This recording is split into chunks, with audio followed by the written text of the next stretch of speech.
हिंदू धर्म में जाति व्यवस्था का विकास।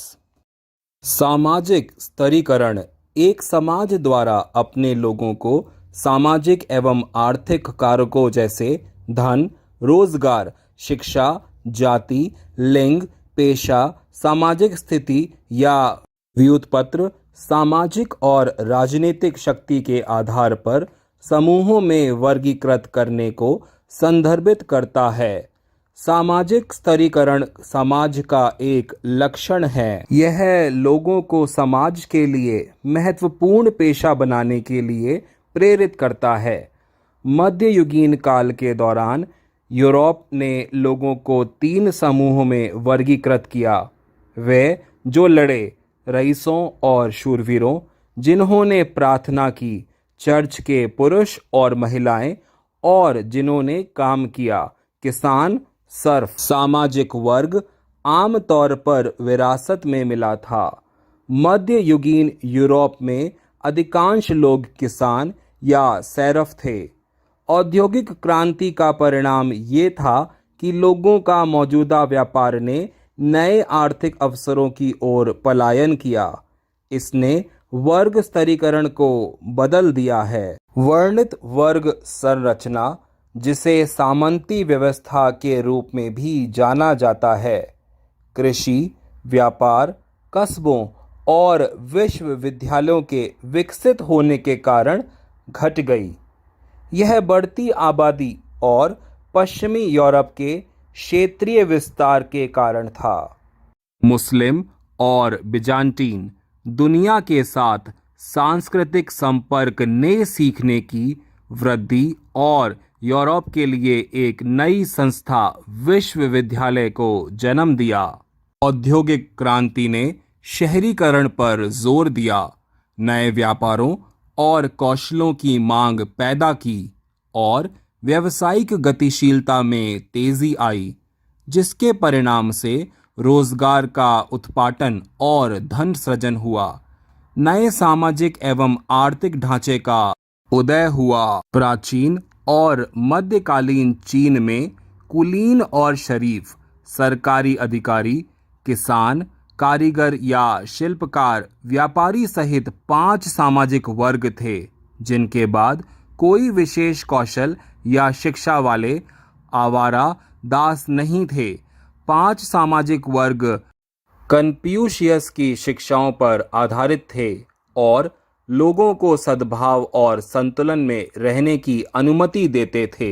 लेकिन किंग राजवंश के पतन के साथ चीन में पश्चिमी शक्तियों का प्रवेश, माओ जेडोंग के तहत कम्युनिस्ट विचारधारा या आंदोलन का प्रसार, देंग शियाओपिंग के तहत सामाजिक लिबरलाइजेशन, पुरानी वर्ग संरचना में बड़े पैमाने पर परिवर्तन हुए, जिसके कारण हम आज का आधुनिक चीन देखा जाता है। भारत में सामाजिक वर्गीकरण को जाति व्यवस्था के रूप में जाना जाने लगा। जाति व्यवस्था 4 श्रेणियों में श्रम का एक व्यापक विभाजन था। प्रारंभिक ऋग्वैदिक काल के दौरान एक ही परिवार के सदस्य विभिन्न व्यवसायों में लगे हुए थे। जो लोग वैदिक शिक्षा को अपनाना चुनते थे, उन्हें ब्राह्मण कहा जाता था। जो मार्शल आर्ट में अच्छे होने का विकल्प चुनते थे, उन्हें क्षत्रिय कहा जाता था। बुद्धिमान व्यक्ति जो व्यवसाय करते थे, वैश्य कहलाते थे। शिल्पकार और कुशल कारीगर शूद्र कहलाते थे और अपनी पसंद और विशेषज्ञता के काम में लगे होते थे। समय बीतने के साथ पेशों का आर्थिक वर्गीकरण समाज या जातियों के 4 प्रमुख वर्गों में बदल गया: ब्राह्मण, क्षत्रिय, वैश्य और शूद्र। इसने उन लोगों को छोड़ दिया जो शिक्षित नहीं थे, उनके पास कोई विशेष कौशल नहीं था और उन्हें खुद की देखभाल करनी पड़ी और सामाजिक स्तर के निचले हिस्से में बस गए थे। आज उन्हें दलित कहा जाता है। जाति व्यवस्था एक सामाजिक व्यवस्था थी जहां कौशल और ज्ञान माता पिता से बच्चे को प्राप्त होता था।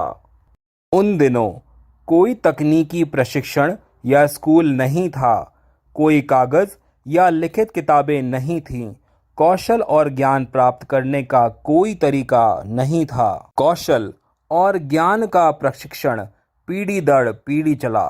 हालांकि प्राचीन भारत में हिंदुओं के बीच उद्यमी व्यक्तियों के बीच अंतर जाति हस्तांतरण प्रचलित और सामान्य था।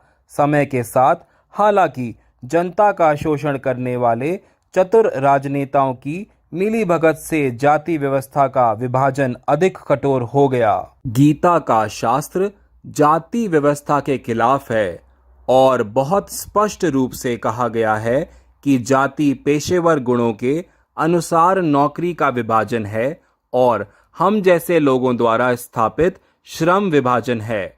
इसमें ईश्वर अर्थात धर्म शामिल नहीं है। गीता के 2 श्लोक दिलचस्प हैं। ब्राह्मणो क्षत्रिय विशां शूद्राणां च परन्तप कर्माणि प्रविभक्तानि स्वभाव प्रभवैर्गुणैः। ब्राह्मणों, क्षत्रियों और वैश्यों के साथ साथ शूद्रों के पदों को उनके पेशेवर गुणों की अभिव्यक्ति के अनुसार विभाजित किया जाना चाहिए। चतुर्वर्णं मया सृष्टं गुण कर्म विभागश तस्य कर्तारमोऽपि मां विधत्त कर्तारं वयम्। इसका मतलब है कि समाज के 4 आदेश प्रमुख गुणों और संबंधित कर्तव्यों में शामिल होने के अनुसार प्रमुख हैं और हम जैसे मनुष्यों के माध्यम से बनाया गया, जिसमें अमर भगवान शामिल नहीं हैं। ऐसा कहा जाता है कि भगवान ने कहा कि जो कोई भी जातिवाद की निंदा करेगा और हिंदुओं को एकजुट करने के लिए काम करेगा, उसे शाश्वत स्वर्ग मिलेगा और वह अपने पूर्वजों को उनके स्वर्गीय निवास तक पहुंचाने में भी मदद करेगा। महाभारत के वन पर्वा यानी पांडवों के वन में निर्वासन के दिनों की घटनाओं में 4 पांडव भाइयों को यक्ष ने बेहोश कर दिया था। चारों भाइयों ने यक्ष के जलाशय की अनुमति के बिना पानी पिया। जब पांडव के सबसे बड़े भाई युधिष्ठिर अपने 4 खोए हुए भाइयों की तलाश में पहुंचे तो यक्ष ने कहा कि यदि युधिष्ठिर ने उनके 12 प्रश्नों का सही उत्तर दिया तो वह चारों भाइयों को दबा देंगे। युधिष्ठिर से यक्ष का 9वां प्रश्न था, इसका अर्थ है इनमें से कौन सा गुण किसी को ब्राह्मण बनाता है, जन्म, चरित्र, शिक्षा या ज्ञान? राजन कुलेन वृत्तेन श्रद्धायन सुतेन वा ब्राह्मणं केन भवति प्रबुध्ये तत्सुनिश्चितम्। युधिष्ठिर ने उत्तर दिया,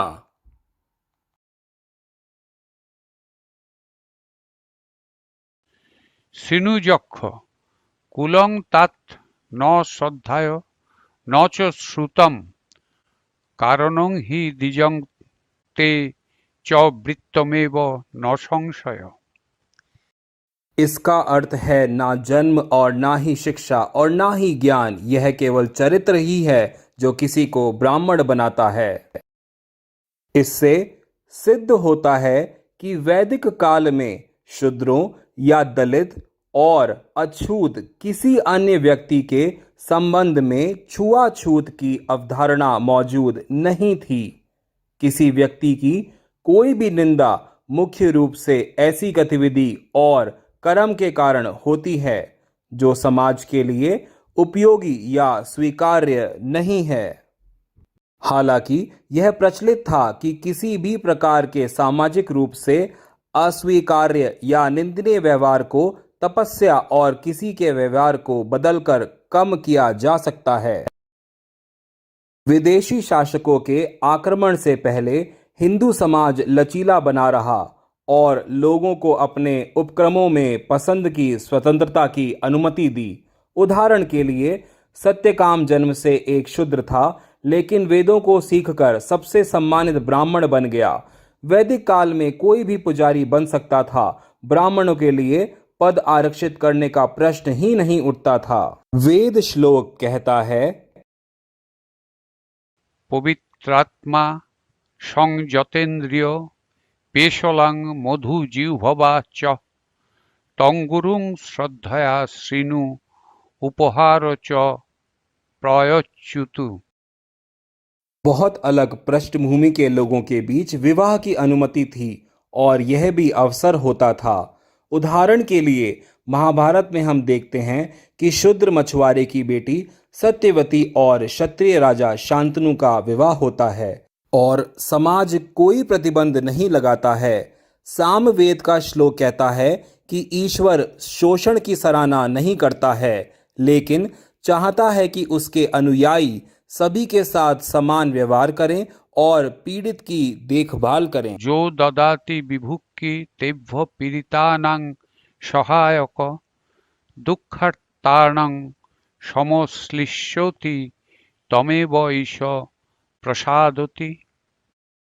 इसका अर्थ यह है कि जब आप किसी इंसान को खुशी देते हैं, जब आप किसी भूखे को खाना खिलाते हैं, जब आप पीड़ितों की मदद करते हैं और दुखी लोगों के दुख को कम करते हैं और घायलों के लिए किए गए अन्याय को दूर करते हैं, तो भगवान खुश होते हैं। यह साबित करने के लिए कि जाति व्यवस्था एक राजनीतिक और आर्थिक शोषण थी, न कि धार्मिक मामला, बंगाल पर नजर डालने से भारत के बारे में पता चलता है। 1200 ईस्वी में भारत के बंगाल में एक शक्तिशाली राजा था। उसका नाम राजा बल्लाल सेन था। उसके शासन के दौरान नाथ ब्राह्मण, जिन्हें रुद्रजा ब्राह्मण भी कहा जाता था, को एक उच्च सम्मानित ब्राह्मण जाति माना जाता था और वे शाही पुजारी के रूप में कार्य कर रहे थे। पीताम्बर नाथ राजा बल्लाल सेन के शाही पुजारी थे। जब राजा के पिता की मृत्यु हो गई तो राजा चाहते थे कि उनके गुरु पीताम्बर नाथ पिंडदान यानी किसी व्यक्ति के अंतिम संस्कार के दौरान दी गई वस्तुएं को शाही उपहार के रूप में लें। पीताम्बर नाथ ने राजा से अंतिम संस्कार से जुड़े किसी भी उपहार को स्वीकार करने से इनकार कर दिया। राजा ने इस इनकार को अपमान के रूप में लिया और अपने अहंकारी क्रोध से उन्होंने श्री पीताम्बर नाथ का पवित्र धागा छीन लिया। पवित्र धागा ब्राह्मण जाति की निशानी थी।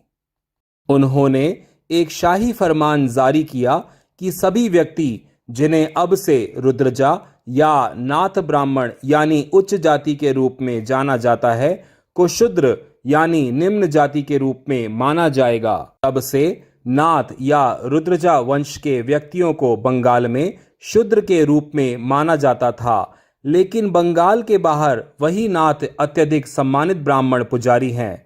इस उदाहरण से पता चलता है कि जाति व्यवस्था हिंदू धर्म की बात नहीं है, बल्कि चतुर राजनेताओं द्वारा हिंदू समाज के राजनीतिक शोषण का परिणाम है। पुराणों में कहा गया है कि नाथ ब्राह्मण, रुद्रजा ब्राह्मण भगवान शिव के वंशज हैं, जिन्हें भगवान रुद्र भी कहा जाता है। नेपाल अंतिम हिंदू देश में शाही पुजारी एक नाथ ब्राह्मण हैं। भारत के कोलकाता में प्रसिद्ध काली मंदिर के पहले पुजारी श्री चौरंगी नाथ थे। कोलकाता की मुख्य सड़क का नाम उनकी याद में रखा गया था और इसे चौरंगी रोड के नाम से जाना जाता है। कुछ प्रसिद्ध नाथ जैसे सोमनाथ, गोरखनाथ आदि थे, जिनकी स्मृति में महान सोमनाथ मंदिर गुजरात और गोरखनाथ मंदिर उत्तर प्रदेश का निर्माण किया गया था। ये तथ्य फिर से साबित करते हैं कि जाति व्यवस्था का हिंदू धर्म से कोई लेना देना नहीं है। सदियों से विदेशी शासन के बाद 1947 में भारत स्वतंत्र हुआ। जाति व्यवस्था को हटाना सरकार की प्राथमिकताओं में से एक था और इसने इस अनैतिक वर्गीकरण को तोड़ने के लिए समय के साथ कई कानून पारित किए।